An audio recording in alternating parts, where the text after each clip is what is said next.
Salut à tous, aujourd'hui donc nouvelle vidéo, on va parler un peu de l'actualité du Barça, donc il y a pas mal de choses à dire et on va aussi parler du match de lundi contre Grenade.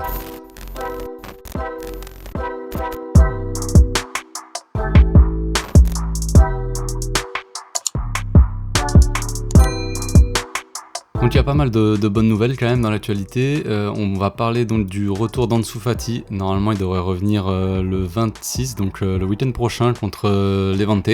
Donc plutôt une bonne nouvelle, hein. Il s'entraîne avec le groupe depuis quelques jours là. Ensuite c'est à Dembélé, Dembélé qui devrait revenir dans 3 semaines à peu près, retour de trêve internationale. Son agent qui a rendez-vous avec Alemany la semaine prochaine pour normalement éventuellement prolonger son contrat, donc c'est plutôt une bonne nouvelle je dirais. Même si Dembélé, bon on connaît, hein, il est resté blessé la moitié du temps avec le Barça. Je préfère qu'il prolonge et qu'il parte pas gratuit l'année prochaine quand même, ça serait plutôt un mauvais choix. Il y a pas mal de rumeurs aussi, forcément, après une défaite, il y a toujours des rumeurs sur les entraîneurs, hein. Au Barça, c'est devenu un classique.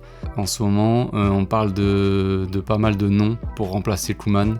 Le club, normalement, devrait lui laisser peut-être 3 matchs, 3 semaines, quelque chose dans le genre pour se refaire. Moi, je pense qu'il devrait rester quand même jusqu'à la fin de la saison. Je pense que ça suffit de changer d'entraîneur à chaque fois en plein milieu de saison, ça devient un peu chiant à force. Donc il y a plusieurs noms, il y a Jordi Cruyff qui est sorti, donc le fils de Johan bien sûr, Roberto Martinez, le coach de la Belgique, Xavi et Ten Hag de l'Ajax. Apparemment Jordi Cruyff a refusé, parce que bon c'est un collègue à Koeman, donc il a pas envie de lui planter un couteau dans le dos on va dire. Mais moi je trouve que ça serait pas une bonne idée de toute façon d'avoir Jordi Cruyff en coach. Pour moi il a jamais vraiment percé en tant que coach. Il a pas forcément réussi dans des petits clubs et petits championnats, donc je pense pas que ce soit une bonne idée. Je pense que c'est mieux lui qu'il ait une place de dirigeant, et c'est peut-être mieux pour lui qu'un poste de coach. Après Roberto Martinez, moi je suis pas fan, sans plus. Après moi mes choix préférentiels ça serait forcément Xavi et Ten Hag, mais bon en plein milieu de saison forcément ils viendront pas. Donc à voir. Par rapport à Xavi, à voir s'il oserait peut-être bouger les cadres, vu qu'il a joué pas mal de temps avec Piqué, avec Busquets, tout ça. Est-ce qu'il aurait les cojones pour les dégager gentiment, ou en tout cas les enlever du 11, je sais pas, à voir. Après j'aime bien quand même ce qu'il fait au Qatar, même si le championnat est quand même, c'est pas du tout le même niveau forcément, mais on voit quand même qu'il y a une philosophie de jeu très claire, pardon. Il a envie d'amener son équipe à jouer d'une telle façon, et il fait tout pour le faire. Voilà, il y a une philosophie de jeu très claire, pas comme Koeman. Après Ten Hag, il a prouvé avec l'Ajax que franchement c'était un grand coach, un coach de haut niveau. L'Ajax c'est un grand club historique, mais bon, il joue quand même dans un championnat, bon voilà, ça vaut pas la Liga, la Première Ligue, tout ça, donc ça serait bien pour lui qu'il passe un step et qui signe dans un grand championnat on va dire. Pourquoi pas au Barça, hein, moi ça me va. Ça serait un bon choix, et retrouver De Jong, avec qui il a fait des merveilles. Et il pourrait aussi ramener quelques joueurs de l'Ajax, quelques jeunes, éventuellement des anciens joueurs, je pense à De Ligt. Enfin bref, pour revenir sur Koeman, en ce moment il y a pas mal d'histoires qui sortent, surtout avec le documentaire qui est sorti aux Pays-Bas. Là dernièrement c'est son agent qui disait que Laporta était hypocrite et tout ça par rapport à cet été là. En gros Laporta lui avait dit qu'il cherchait un autre coach et que s'il trouvait pas dans les 3 semaines il allait rester. Et ensuite il a dit qu'il avait confiance en Koeman, tout ça, donc c'est pour ça que son agent a dit qu'il est hypocrite. Ce qui est peut-être pas faux, mais bon d'un côté on peut comprendre Laporta. Il a envie vraiment de couper avec l'ancienne direction. Sinon il y a le budget aussi pour l'année prochaine, on a appris ça, que apparemment le budget serait de 765 millions. Donc budget c'est pas pour recruter bien sûr, hein, c'est le budget en tout, donc pour les salaires tout ça. Mais ça me paraît plutôt élevé, donc pourquoi pas, moi forcément ça me va. Ça peut être bon pour signer soit un grand joueur, hein, on pense tous au même, ou éventuellement à voir. Je pense qu'on a plus besoin d'un défenseur central, un vrai défenseur central bien costaud, pas Garcia c'est encore jeune, peut-être sur le long terme ça sera bien, mais pour l'instant c'est encore léger. Avec Piqué qui joue tout le temps, il faut sortir Piqué et le remplacer par moi j'aimerais bien De Ligt forcément, mais ça me paraît un peu compliqué quand même de le signer. J'aimerais bien Gaïa aussi. Gaïa pour remplacer Jordi Alba aussi, qui parte. Jordi Alba, faut le vendre en fait. Tu as Gaïa en titulaire et en remplaçant Baldé qui, si cette saison joue souvent, pourra gagner en expérience et tout ça et peut que s'améliorer. Olmo, après, bon, j'en parle pas trop, mais 70 millions, ça me paraît quand même beaucoup trop élevé pour un joueur comme Olmo. À voir. Donc voilà, gros budget pour l'année prochaine, donc ça peut le futur s'éclaircit un peu, malgré tout. Donc le club là a officiellement rejeté l'accord CVC de la Liga là, concernant les droits télé. On apprend que Roméo qui a parlé, qui a dit que Tebas avait un peu mitonné aussi. Tebas avait sorti que si on avait refusé ça, c'est pour ça qu'on a perdu Messi, tout ça. C'est que Tebas en fait a sorti que les points positifs. Comme ça, à l'oral, il a dit à Laporta, tu vas voir, c'est cool, tu vas avoir de la thune et tout ça, c'est cool. Bon, au début, Laporta, tout ça, ils étaient chauds. Mais ensuite, quand ils ont reçu les documents officiels et qu'ils ont vu la douille arriver, c'est là qu'ils ont refusé forcément. Et là, Tebas outré. Que veux-tu ? Moi, je pense que c'est un bon choix quand même sur le futur, sur le long terme, quoi, je veux dire. Sinon aussi, petite nouvelle, Daniel Alves. Eh oui, on va parler de Dani. Il a été libéré de son contrat au Brésil. Bon, il a 38 ans, hein, donc voilà, mais bon. Est-ce que ce serait pas une bonne idée, franchement, qu'il vienne ? Qu'on le signe là, on a juste Dest en arrière droit. Donc ok, physiquement, là je sais pas trop ce que ça vaut Daniel Alves. Forcément il se fait vieux. Hein. Mais pourquoi pas, pour faire tourner de temps en temps. Et moi je pense que le point le plus important surtout, c'est la mentalité du joueur.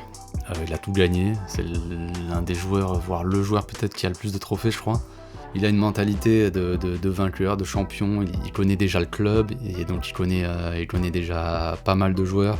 Ça peut que être bien dans le vestiaire aussi, par rapport à l'ambiance, par rapport à la mentalité, donc dans les gros matchs, hein, on va pas reparler du Bayern, et pour accompagner les jeunes aussi. Et pour conseiller Dest, on a toujours dit Dest, le futur Daniel Alves, machin. Là, pour le coup, Alves, il pourrait le coacher, là, tu vois, ça peut être pas mal. Donc voilà, on va parler du match aussi, match à venir donc contre Grenade. Voilà, donc la forme des équipes, on va pas revenir sur le match du Barça contre le Bayern, on a assez souffert comme ça. Donc je pense qu'il faut faire tourner là. Là, il faut changer vraiment, là il faut qu'il y ait vraiment une rupture. Faut que Koeman il sorte voilà comme on dit. Il faut qu'il change pas mal de choses. Donc on va y revenir après, je vais vous dire la compo. Donc Grenade il reste sur une défaite, 2 défaites même, une dernière défaite contre le Betis Séville à domicile. On peut pas dire que c'est une équipe en forme, ils sont 17ème, ça reste une petite équipe, ils ont quand même des joueurs intéressants comme l'attaquant là, Lucérez, et un ancien joueur aussi du club, Munchu,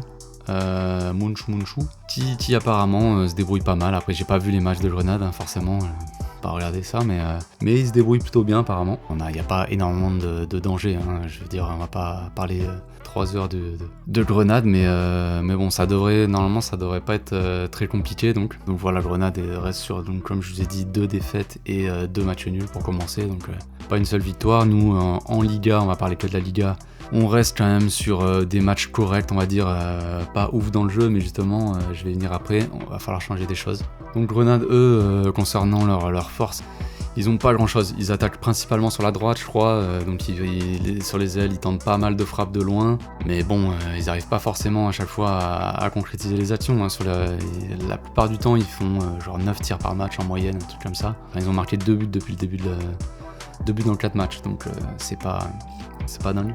Donc ils tentent principalement des frappes de loin, ils arrivent pas trop à s'approcher de la surface, mais bon, vu que nous on a vu les frappes de loin, ça peut être dangereux, il suffit qu'un joueur le contre, personne ne va dessus, donc bref. Sinon ils font pas mal de fautes, ils sont pris 2 pénaux je crois, si je me trompe pas. Ils font pas mal de fautes dans les zones dangereuses, un peu proches de la surface, tout ça, donc ça peut être bon. Après on a plus Messi pour mettre les coups francs, mais bon, Depay il tire pas mal, on va voir, peut-être que ça serait bien de trouver un nouveau tireur de coup franc, peut-être Depay sûrement, parce que je vois pas qui peut le faire d'autre. Donc voilà, on va passer à la compo, retour au 4-3-3, Ter Stegen dans les cages évidemment.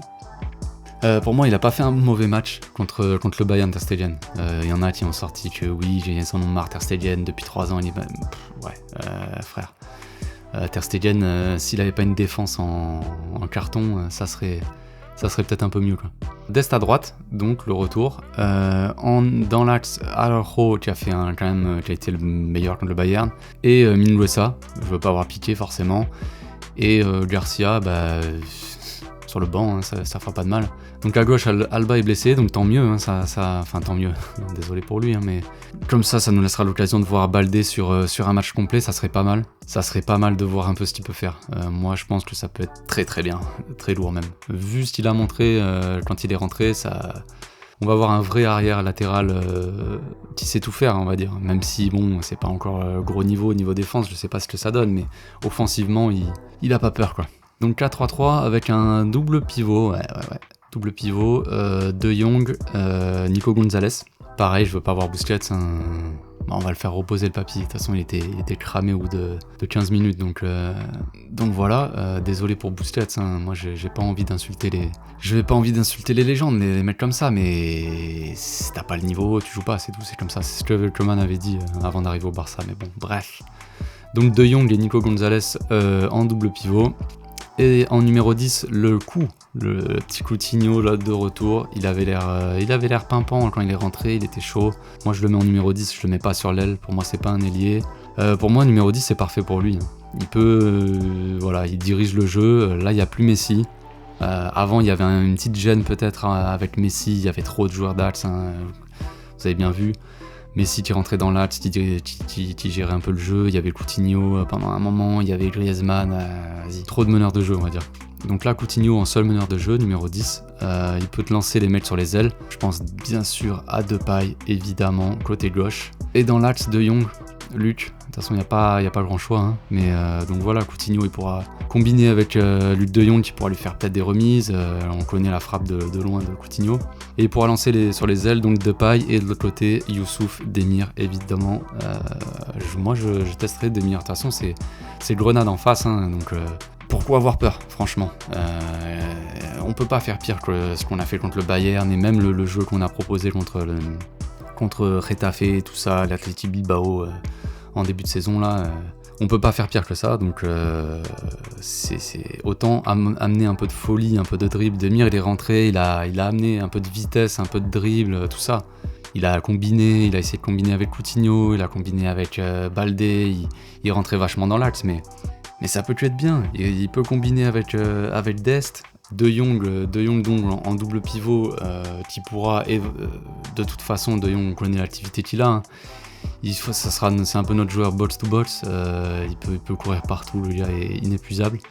Dest et Baldé sur les ailes qui montent et qui combinent avec les ailiers, hein. Depay il aime bien rentrer dans l'axe, Demir aussi, ça laisse de la place pour les arrières latéraux pour centrer, pour De Jong, pour qu'il place un petit but de la tête, hein. Ouais, ça a l'air facile comme ça de dire ça, mais pourquoi pas, hein. C'est le Grenade en face, qu'est-ce qu'on a à perdre, franchement. Donc voilà, donc moi pour mon prono, hein, forcément victoire du Barça, niveau score, je sais pas. Mis sur un 3-0, allez. Je dirais 3-0, je vois pas Grenade marquer.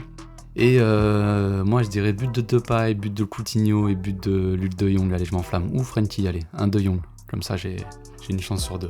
Voilà, donc c'est tout pour aujourd'hui, hein. J'espère que la vidéo vous aura plu et que ma compo vous plaît. N'hésitez pas à me dire si vous êtes d'accord avec moi dans les commentaires, même si, vas-y, je sais déjà que... Bref, une petite pensée pour Tito aussi. Voilà, c'était son anniversaire hier, donc il aurait eu 53 ans. Éternel regret, hein, j'ai envie de dire, hein. Franchement, c'était pour moi la tête pensante de la team de Pep.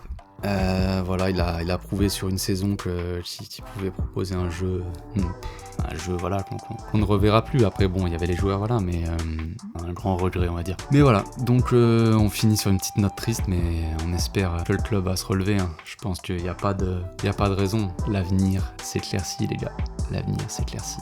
Voilà, c'est tout pour aujourd'hui. Et on se retrouve donc pour l'après-match, sûrement mardi. Allez les gars, ciao.